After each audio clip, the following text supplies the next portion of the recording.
ఎవరైనా సరే ఆరోగ్యంగా ఉండాలంటే శుభ్రత పాటించాలి. మరి శుభ్రత కావాలంటే ఎలిం ప్రొడక్ట్స్ వాడాలి.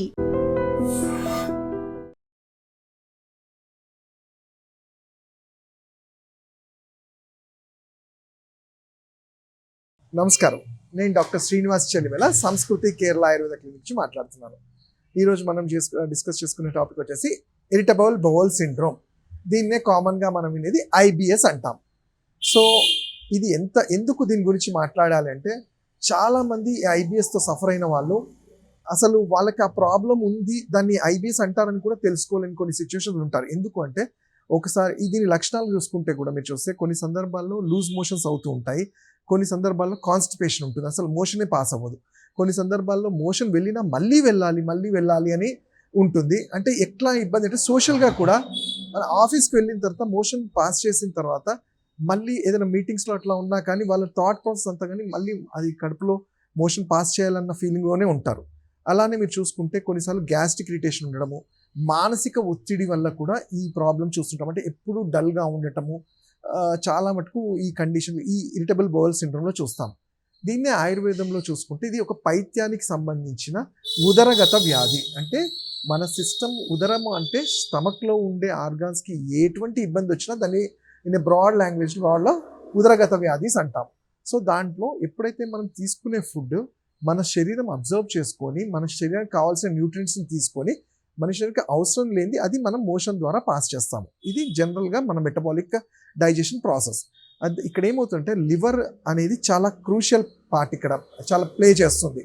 మన లివర్ అనేది ఈ డైజెషన్ ప్రాసెస్లో చాలా ఇంపార్టెంట్. ఎందుకంటే అది పైత్యరసాన్ని, గాల్ బ్లాడర్ కానీ లివర్ కానీ పైత్యరసాన్ని లివర్ రిలీజ్ చేసినప్పుడు ఆ బైల్ జ్యూస్ అనేది ఫుడ్ని డైజెస్ట్ చేయడంలో ఇంపార్టెంట్ ఉంటుంది. బట్ ఇక్కడ ఐబిఎస్ ఉన్న వాళ్ళల్లో జనరల్గా ఈ బైల్ జ్యూస్ అనేది సరిగ్గా రిలీజ్ అవ్వకపోవడము, హైడ్రోక్లోరిక్ యాసిడ్ అన్ఈవెన్గా దాన్ని ఈ యాసిడ్ అనేది డైజెస్ట్ చేసేదానికి ఉంటుంది, అది అన్ఈవెన్గా ప్రొడ్యూస్ అవ్వడం వల్ల గ్యాసెస్ కూడా ప్రొడ్యూస్ అవుతూ ఉంటాయి.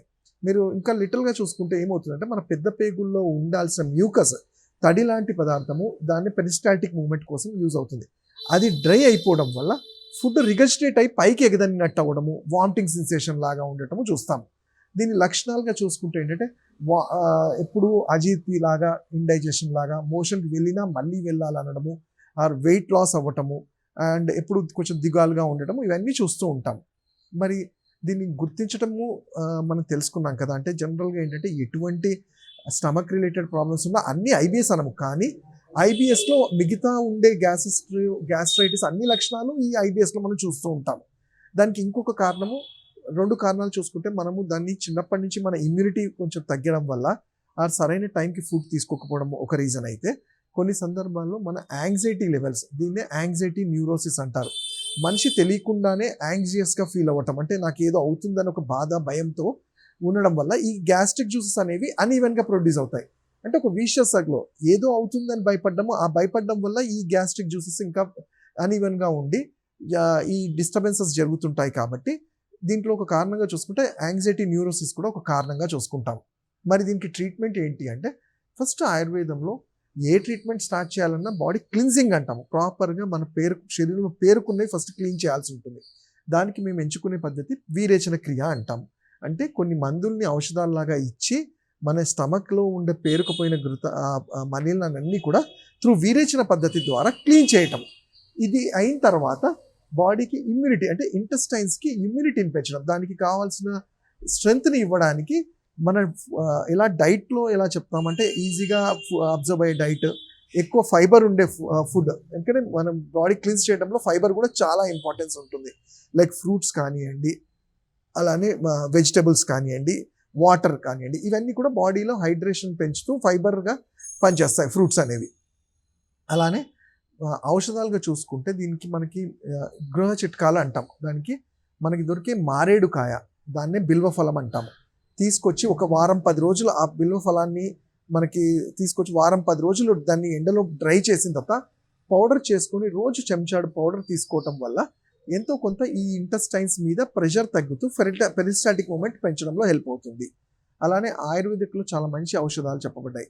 ఒకటి చిరువిల్వాది కషాయం అని కానివ్వండి, అభయారిష్ట అని కానివ్వండి, అలానే త్రిఫలా గుగ్గులు, ఇలాంటి కొన్ని ఔషధాలను మీ తత్వాన్ని బట్టి కొంచెం ఓపిక్గా వాడుకోగలిగితే ఎటువంటి సైడ్ ఎఫెక్ట్స్ లేకుండా ఐబిఎస్ని మానసికంగా కానివ్వండి, శారీరకంగా కానీ ఈ ప్యాథలాజికల్గా ఏవైతే జరుగుతున్నాయో వాటిని కట్టడి చేయడంలో హెల్ప్ అవుతుంది. తర్వాత మనం చేసే లైఫ్ స్టైల్ అంటే మన ఎక్సర్సైజెస్ కానివ్వండి, మన ఆలోచన, ఈ యాంగ్జైటీ లెవెల్స్ తగ్గించుకుంటూ లేట్ నైట్స్ పడుకోకుండా ఎర్లీగా తినడము, ఎర్లీగా పడుకోవడము, ఇవన్నీ చేయటం వల్ల ఈ బాడీ ఇమ్యూనిటీ పెరుగుతుంది. సో దట్ ఫర్దర్గా ఏంటంటే ఈ ఐబిఎస్ని మనం కంట్రోల్ చేయడంలో తప్పకుండా హెల్ప్ అవుతుంది.